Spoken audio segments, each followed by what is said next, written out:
വല്ല വിവരം കിട്ടിയ അമ്മയെ കുറിച്ച്? ഇല്ല, നിങ്ങളും ഒന്നും അറിഞ്ഞില്ലല്ലോ. ഇല്ല. സിദ്ധുന്റെ കോള് കണ്ടപ്പോ ഞാൻ എന്തൊക്കെ പ്രതീക്ഷിച്ചു. അതൊക്കെ വെറുതെ ആയി. എന്തായിരിക്കും സിദ്ധു അമ്മയ്ക്ക് പറ്റിയത്? അമ്മ ഇപ്പൊ എവിടെയാ? എനിക്ക് തോന്നുന്നത് ഏതെങ്കിലും ബന്ധുവീട്ടിലുണ്ടാവുന്ന.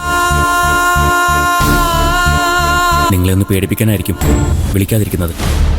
എന്നാലും കുഴപ്പമില്ലായിരുന്നു. ഞങ്ങളെ എത്ര വേണമെങ്കിലും പേടിപ്പിച്ചോട്ടെ. അമ്മയ്ക്ക് അപകടമൊന്നും പറ്റാതിരുന്നാ മതിയായിരുന്നു.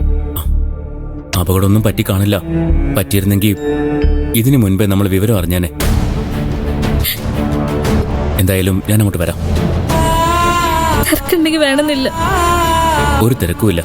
ഇനി അഥവാ ഉണ്ടെങ്കിലും അതൊക്കെ ഞാൻ മാറ്റിവെക്കും.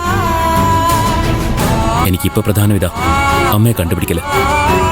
വെച്ചോ, ഞാൻ ഇറങ്ങുമോ?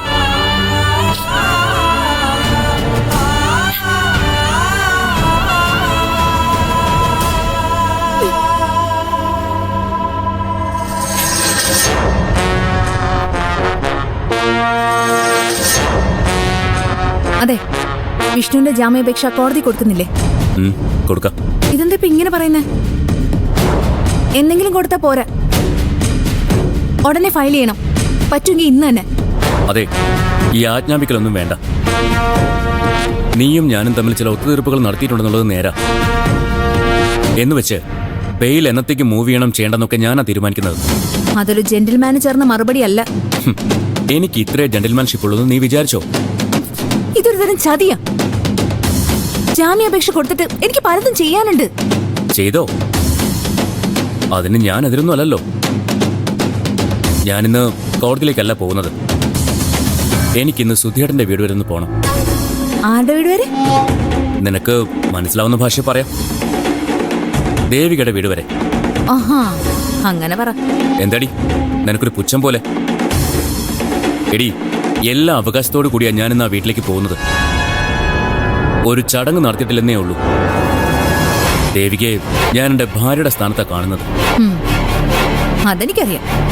എങ്കിൽ നീ മിണ്ടാതിരിക്കണം. നിങ്ങൾ എവിടെ പോയാലും എനിക്കൊരു പുല്ലുമില്ല.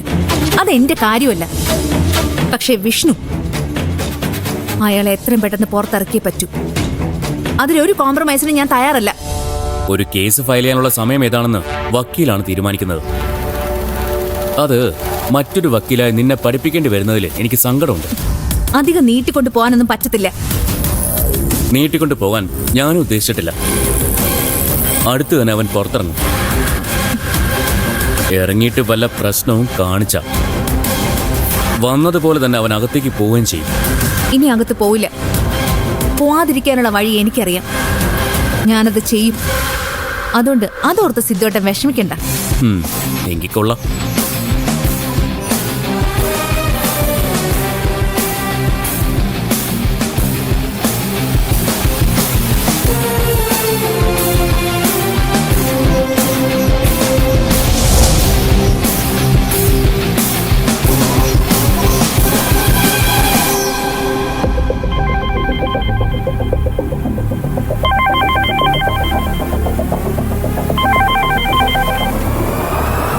ഞാനങ്ങോട്ട് വിളിക്കാനിരിക്കായിരുന്നു. ജോൽസിന്റെ അടുത്ത് പോയിരുന്നു. ആ വീട്ടിലെ പ്രശ്നം ആരാന്നറിയാവോ? ദേവികയാ. ദേവികയോ? അതേന്നേ. അവളുടെ ജാതകത്തിൽ എന്തോ കുഴപ്പമുണ്ട്.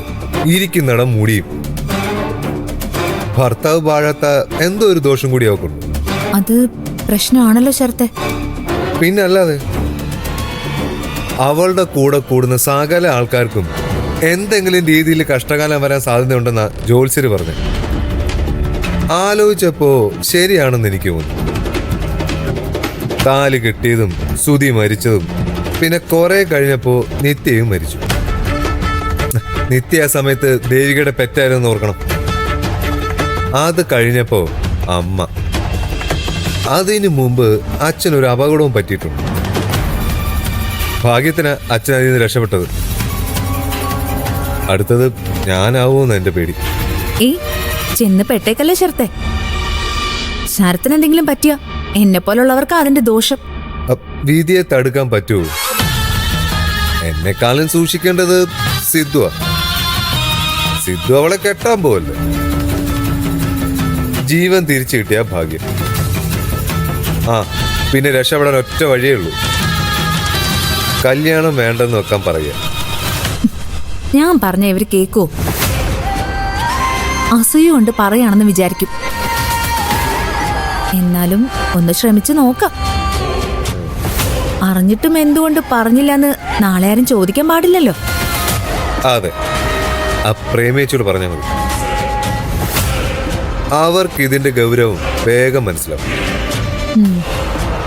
ആ എന്നാ ശരി.